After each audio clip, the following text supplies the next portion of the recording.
Alright, let's go, baby. The doctor's in. Y'all are about to have a really bad day.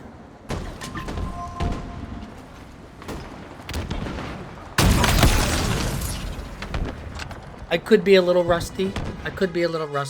Enjoy your little dance and do your little dance. You fuck.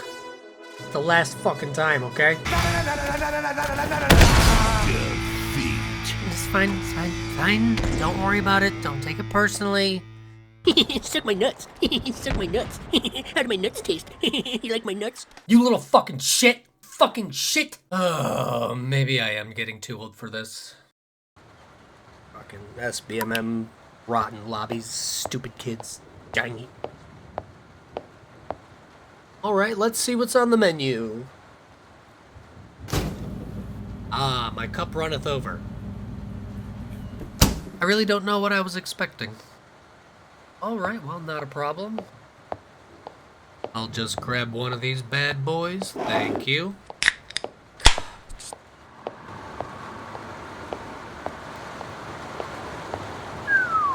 Check out that city, man. Who knows what kind of crazy stuff's going on out there? I told Cortana because of all the enhancements, there's no way it could possibly be my baby. My hawk meme corn is live!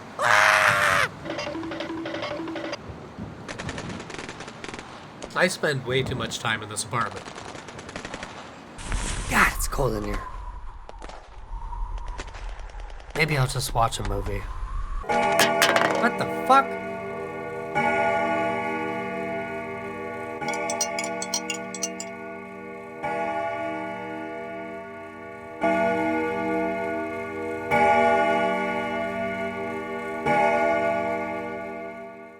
There's a clock in here?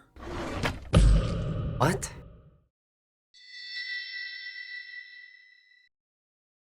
It's heavy. God, it's heavy. It's just heavy.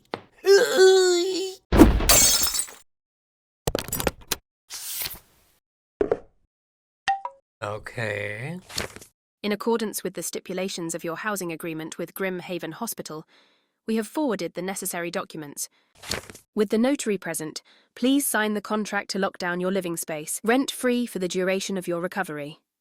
Once signed, you will be contractually obligated to fulfill your therapeutic requirements per Housing Code, GGHC 11-38. We do hope you enjoy your stay here at Gallowsgate Apartments. PS enclosed is your first requirement. Please see to it in a timely manner. You had me at free rent, absolutely. Where you want me to sign here? Okay. And here I am, thinking I wasn't gonna get anything done today. You know, I feel proud of myself. I do. Well done, sir. Well done. Oh, stop. Thank you, though. Thank you. Ah! Wherever did he go?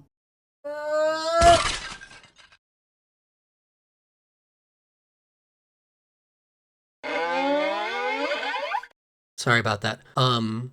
Who are you exactly? Ah, yes, of course. Excuse me. I am Rattleford von Bonesworth, Director of Diabolical Documentation and Sinister Stipulations, Co-Chief Archivist of Protocol and Punishments, Grand Vizier of Parchment and Perdition, Keeper of the Ledger of Souls, as well as your personal liaison to and representative of Infernum Industries. And a notary. Yes. Quite. Thank you. Yes, well, this all seems to be in order. Do you have any questions regarding your obligations to the contract, sir? Yeah, what was the deal about the therapy requirements? I kinda blanked out after I saw free rent. Ah, yes, of course. Your notes say you suffer from severe amnesia. You've responded well to media therapy, it seems, so your doctor has prescribed a strict regimen of movies to help clear the cobwebs, as they say. So, all I gotta do is watch movies, and I can stay in this creepy apartment? As of now, that's the extent of your required therapy. I don't get it. Movies can be used as a tool to help amnesiacs by providing familiar visual and auditory cues that can trigger memories, particularly when the movies feature relatable characters or situations from the person's past life, although it's important to use them cautiously and in conjunction with professional therapy. How horror movies offer you relatable situations and characters is beyond me.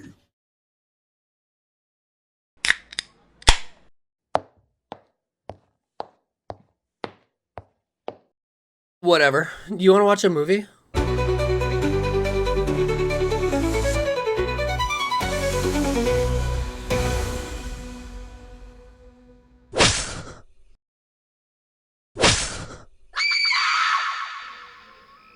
Ooh, I think I remember this movie. This was one of the first horror movies I ever saw. Excellent. The therapy is working already. Well, everything's still pretty fuzzy, but let me see if I got this straight. Okay, we're in Camp Crystal Lake, 1958, of course. How quaint. So it's just, it's a chill, relaxing evening here at old Camp Crystal Lake. We see here that all the kids are fine. Someone's checking on the kids. What could go wrong? It's fine. No big deal. Ah, some sort of dark incantation or demon raising, perhaps. Something like that. I think it's what people sing when they're trying not to themselves.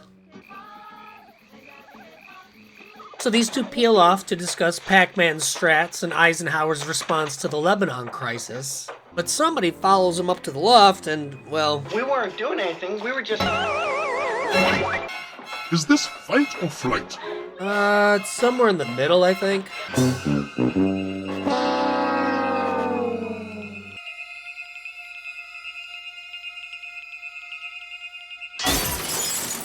I broke the window again. Dad's gonna be pissed.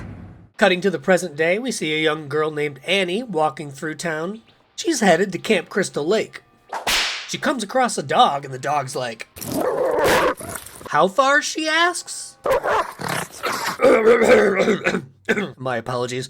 Perhaps my deputy Enos can give you a lift. He's in the diner. So Annie meets Enos meets Annie, and he's like, "Yeah, I'll drop you off at Camp Crystal Lake." Enos understands that Annie might feel a little uncomfortable, so he starts putting her mind at ease. All the girls up there gonna look as good as you? You're going to Camp Blood, ain't you? God damn it, Ralph, get out of here. Go on. Never come back again. Who is that charming young man? That's Crazy Ralph. It's got a death curse. Yeah, he's kind of a staple around here. He ran for governor last year. Yeah. Almost won. I tell you, he's causing problems enough for your boss with all that talk. So Enos explains the camp's history. 2 kids murdered in 58, boy drowning in 57, bunch of fires. Nobody knows who did any of them. So basically... Camp Crystal Lake is jinxed. But I can only take you halfway. So Annie jumps out to hoof it the rest of the way. Ooh, what a fun little jingle. Fun fact, this music wasn't added in post. This is just the music that plays whenever Kevin Bacon is around. That's preposterous. No, check it out. And you're a cash fucking customer. What do you think about asking me where Billy is? I'll kill you. Crazy, right? Truly remarkable. Enter the owner of the camp, Steve Christie. He's been out here renovating the place. Everyone except for Annie is now all together, so they assert their dominance over nature, and Alice shows them where they can get settled. Okay. And then there's this moment. I don't know. This is the scariest thing to happen yet. Yeah, acting was cheaper in those days. So Alice runs down to the lake to get the ick off and to ask Bill if he needs anything from the store. They mention that everyone except for Annie has made it to camp. The whole time somebody is spying on Alice and Bill. So Steve heads to the store and gives everybody tasks to complete before the big storm rolls in. He neglected to mention that downtown they call this place Camp Blood. Don't forget, downtown they call this place Camp Blood! With the boss gone, Ned almost commits negligent homicide because men don't know how to flirt. Ta-da! Inconceivable. Why not compliment her bone structure or take her on a nice graveyard picnic? We don't know what we're doing. Girls only want boyfriends who have great skills. Annie hitches a ride with his Jeep, and it's not long before she senses danger, for they've passed the entrance for Camp Crystal Lake. Hey, wasn't that the road up for Camp Crystal Lake back there? Fearing for her safety, Annie desperately jumps out of the moving Jeep. But all of a sudden, she's attacked by a bear. Oh my word! I'm just kidding. Heavens for that. She gets her throat cut.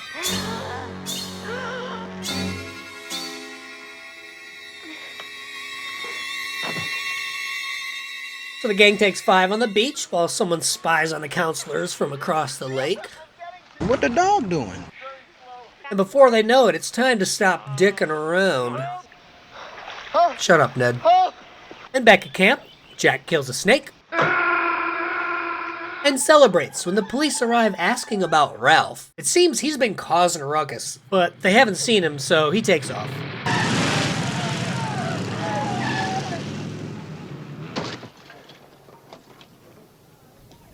Always time for a Pee-wee reference.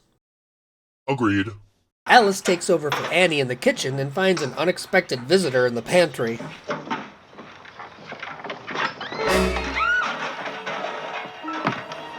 Messenger of God. Ah, splendid. And how would you say we are if we stay here, sir? You're doomed if you stay here.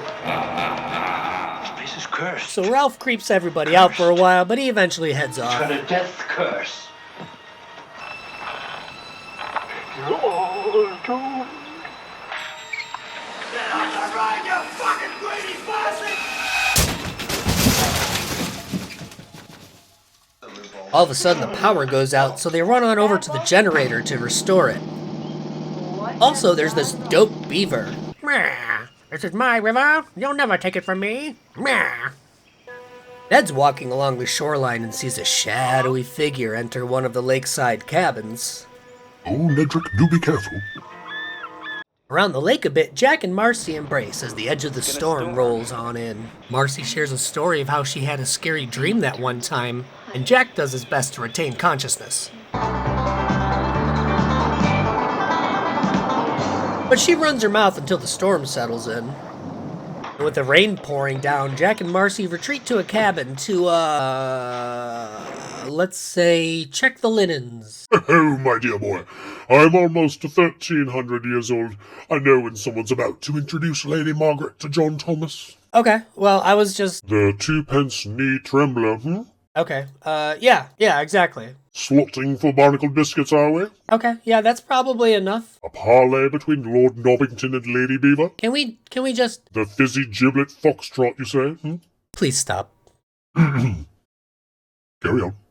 Back at the cabin, the others settle in for a game of strip Monopoly. See if Marcy left any of that grass. And while Jack and Marcy are getting down on the bottom bunk, Ned's up on the top bunk secreting his own fluids. Post-coitus collateral damage compels Marcy to head to the ladies' room, and Alice buys Baltic Avenue. Baltic Avenue. I'll buy it. With Marcy gone, Jack sparks one up, but feels something fall on his face, and the back of his neck feels really pointy.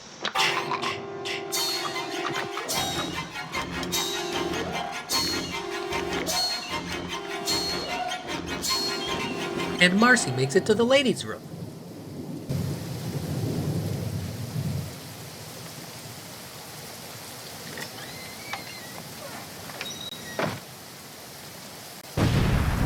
I'm just kidding, but the villain is not far behind.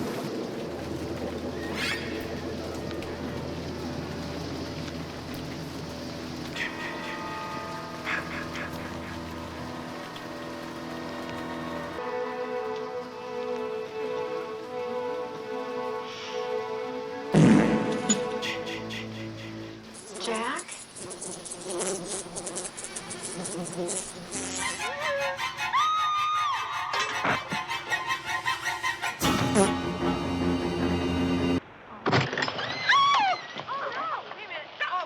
The storm is really picking up, and Brenda remembers leaving her cabin windows open. This game some other night. So she heads off while the others clean up. Hey, tell me, were you really gonna go ahead with it? Where the devil is Steve? I know, right? Steve's been at a diner grabbing a cup of coffee and chatting up this little filly right here. Ah, I see what's keeping the old chap. That's Sandy Crawford. Miss Aerosol, 1926. Poor bastard never stood a chance. Coffee finished, Steve dons his raincoat and heads back to camp.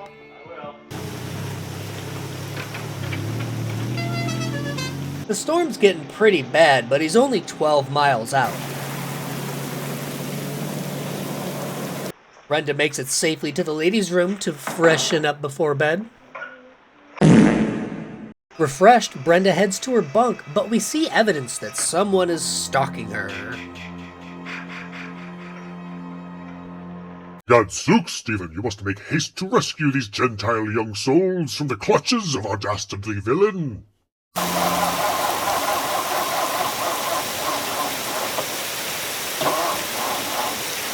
Fucking thing sucks! Steve gets a ride from his cop friend and decides he'll just get the car in the morning. And Brenda's chilling in her bunk when she hears a tiny voice cry out for help. Oh, Brenda, don't go. Our villain lures Brenda to the archery range where they turn on the lights. Bill gets back from checking the generator and Alice could swear that she heard a scream. So her and Bill go to check it out. Bill? Can I come? So the search begins. They find an axe in Brenda's bed and are like, what? And run to check out the other bunks. They get to the other bunks, but no one's there either. Where are they? They check the bathroom. They run to the office to use the phone, but the door's locked, so they have to break in. Only to find that the phone's been disconnected. Hello? This damn thing's dead too. That was delightful. With no easy way out, Bill suggests waiting for Steve as he should be back any minute. Perhaps he's working with our villain. Here comes the meat wagon! Finally, our captain has arrived. It's time for Steve to dish out some well-deserved camp justice. Have at them, young fellow. Hi. What are you doing out in this mess? Oh, bloody hell. Our villain sneaks over to the shed and shuts down the generator, forcing Bill to go check it out while Alice catches some Z's. She really sleeping right now? All of a sudden, Alice wakes up and she's like, where's Bill? Boy, here we go. Bill! Bill! Bill, I've come for you! Bill! Bill! Bill! Come out here right now! Alice unfortunately finds Bill stuck to the back of the door.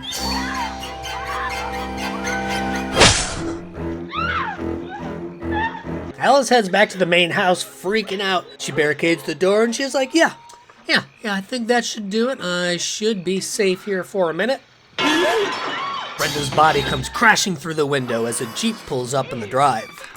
Alice can't believe her luck and rushes outside, but instead of Steve, this lady shows up. How are you? Well, I'm Mrs. Voorhees, an old friend of the Christies. Oh, thank you. That's so I don't believe I trust this woman. Nor should you. Should never have opened this place again. There's been too much trouble here. She's full of shit. Turns out she's been out for revenge ever since her son drowned due to the negligent and horny staff. It's all been her. The dark history, the murders, the disappearance of the Cool Ranch taco, everything. Suddenly, Mrs. Voorhees attacks, but Alice quickly gains the upper hand and runs out to the Jeep to escape, but then she's like, oh, I'll just try the woods. Mrs. Voorhees catches up with Alice and the two slap each other silly all over camp.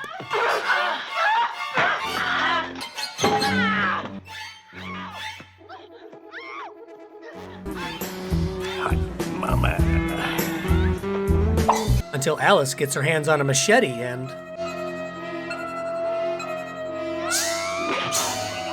nice shot! Finally safe but exhausted, Alice pushes a canoe out into the lake and barely beats Charlie Brown and the gang in the big camp race. Suddenly, the undead child Jason rears up out of the water to drag Alice into the not-so-briny deep.